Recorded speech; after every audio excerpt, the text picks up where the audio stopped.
L'histoire de démocratie, c'est ce scandale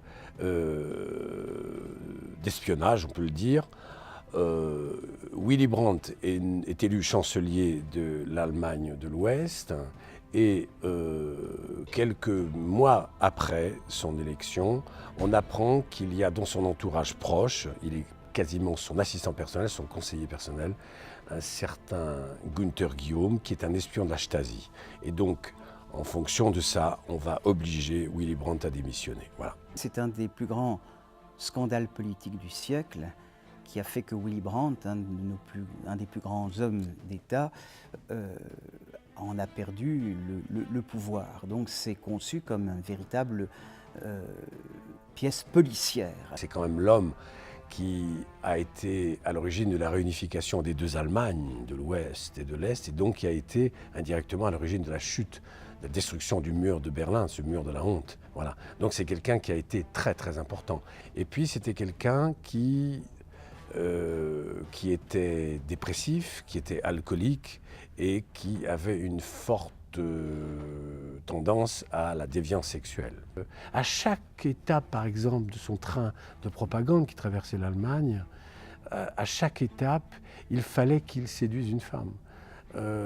Et en plus, donc, son agent, son assistant personnel, Günther Guillaume, lui fournissait ces femmes. Donc ça pouvait être des prostituées, souvent ça pouvait être des femmes lambda, je dirais, et qui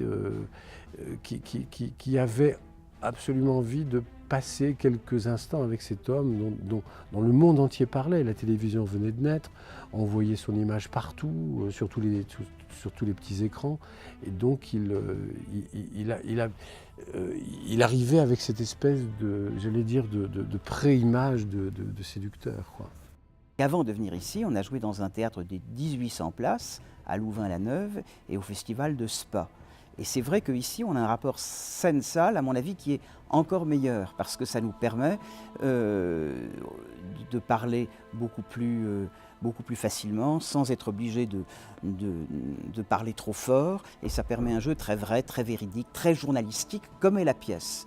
Donc elle a évolué vers de plus en plus de rythme, de vérité, de suspense, de vie, quelque chose d'haletant.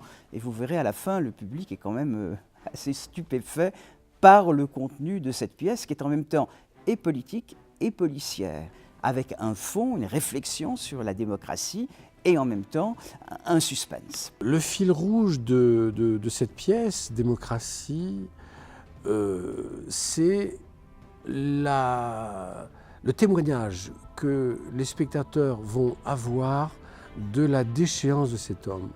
Ce ne sont que des faits réels qui ont existé. C'est-à-dire que la politique, là, elle est à la portée de la main du spectateur. Et qu'on voit vraiment des rapports entre un homme d'État qui était le chancelier de la République fédérale allemande et un espion de la Stasi, de la police secrète de l'Allemagne de l'Est.